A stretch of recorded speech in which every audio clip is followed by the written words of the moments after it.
જય શ્રી કૃષ્ણ. હર હર મહાદેવ. હું શાસ્ત્રી ગૌરવ રાવળ આપ સૌનું મારી યુટ્યુબ ચેનલ પર સ્વાગત કરું છું.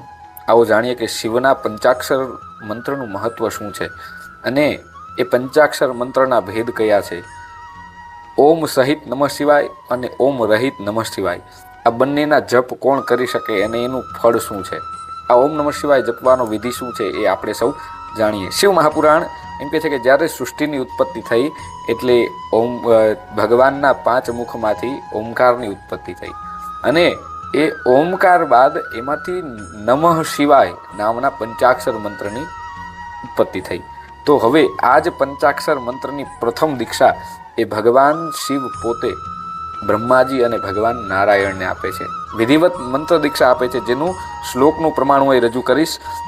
વિદ્યેશ્વર સંહિતામાં નંદિકેશ્વરજી મહારાજ કહે છે કે પુનસ્તયોસ્તત્ર તિરઃ પટમ ગુરુ પ્રકલ્પ્ય મંત્રમ ચ સમાદિશત પરમ નિધાય ચ શીર્ષણિત કરાંબુજમ શને હૃદંગ મુખમ સંસ્થિતયો સહાંબિકા. શું કહે છે કે આ મંત્રની દીક્ષા સ્વયં ભગવાન શિવ બ્રહ્માજી અને નારાયણને આપે છે.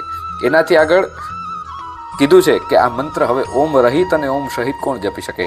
તો કીધું છે કે પ્રણવેનાદિ સંયુક્તમ બ્રાહ્મણાનામ વિશિષ્યતે દીક્ષાયુક્તમ ગુરુર્ગ્રાહ્યમ મંત્રમ યત ફલાપ્યતે.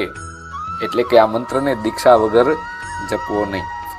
ઓમ સહિત જો મંત્રનો જપ કરવો હોય તો તમારા ગુરુની આજ્ઞા જરૂરી છે. એનું પહેલું જ ઉદાહરણ જોયું કે ઓમ સહિતનો મંત્ર સ્વયં ભગવાન શિવ એ પોતે બ્રહ્માજી અને નારાયણને દીક્ષા આપે છે. હવે ઓમ રહિતનો મંત્ર એ કોણ જપી શકે, તો કે એના પણ નિયમ કીધા કે જે યજ્ઞોપવિત ધારણ નથી કરતા.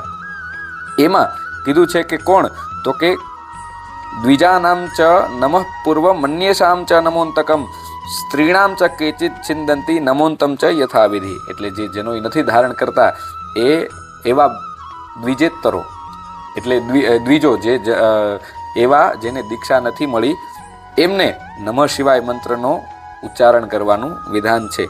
પણ સ્ત્રીઓ હોય અને અન્ય દ્વિજેતરો જે યજ્ઞોપવિત ધારણ નથી કરતા એ શિવાય નમઃનો જપ કરી શકે છે.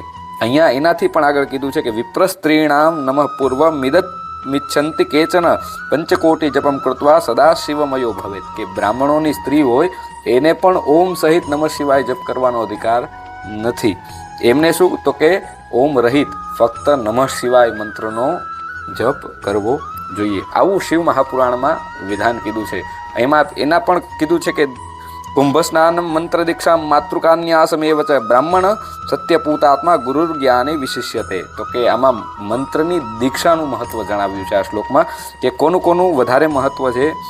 તો કે કુંભથી કરેલું સ્નાન, મંત્ર દીક્ષા દ્વારા મળેલો મંત્ર. અહીંયા શું કીધું છે કે દીક્ષા દ્વારા મળેલો મંત્ર એ જ ફળિત થાય છે. એટલે જરૂરથી જો આપણે આ શિવજીમાં શ્રદ્ધા હોય અને પંચાક્ષર મંત્રનો જપ કરવો હોય તો અવશ્ય એના વ્યવસ્થિત વિદ્વાન ગુરુ પાસેથી એની મંત્ર દીક્ષા જાણવી જોઈએ અને એના જપનો વિધિ ન્યાસ હોય અને વિનિયોગ હોય આ બધું જ જાણી અને પછી એનો જપ કરવો જોઈએ. તો એ પંચાક્ષર મંત્ર એ અવશ્ય સારામાં સારું ફળદાયી બને છે અને ભગવાન શિવની પૂર્ણ કૃપા આપને ઉપર ઉતરે છે.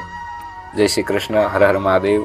મારી ચેનલ આમ જ ફોલો કરજો તો હું આવી માહિતી આપને આપતો રહીશ.